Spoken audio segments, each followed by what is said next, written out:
Happy Father's Day, Fountain, to all the brothers out there and to all the mothers who had to do double duty for all these years raising us little young knuckleheads. Thank you.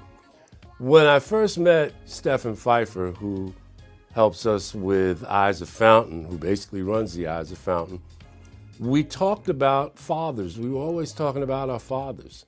I said, Steph, we should do a feature for Father's Day called Tell Us About Your Father.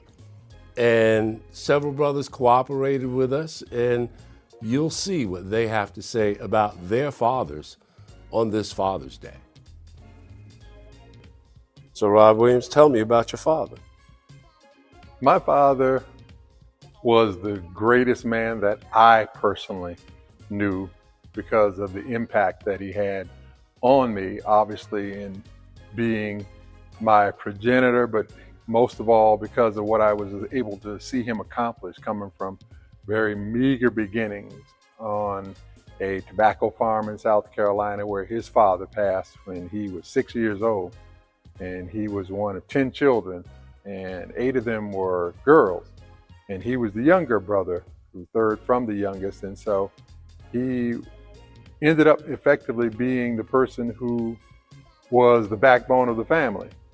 And so many people depended on him. And so not only was he able to be up to the task through his faith and how God blessed him, but then that he did so much for so many others, that he made his way from being a school teacher, graduating from college, out of a family that couldn't really afford to send him to college. So he did things like sold paintings that he made for different people at the college, and played sports, all 3 of the sports. So he actually was a person who overcame physical odds, because in those days, tuberculosis was rampant in a lot of families, but in the Black community, they would actually collapse a lung. So my father had that kind of treatment, but he managed to play semi-professional baseball and do a whole lot of other things. And so things that he's done to inspire me that let you know that through God, all things are possible, are just where I stand today. Final thing, if there's one thing that he poured into you that you refer to almost every day, what would that be? Faith in God and resilience.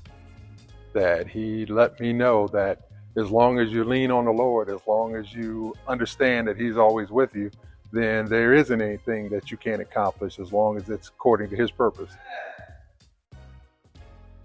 You can find these interviews in their entirety and our entire library of videos on our YouTube channel, Fountain Baptist Church of Summit, New Jersey. Thanks for being with us.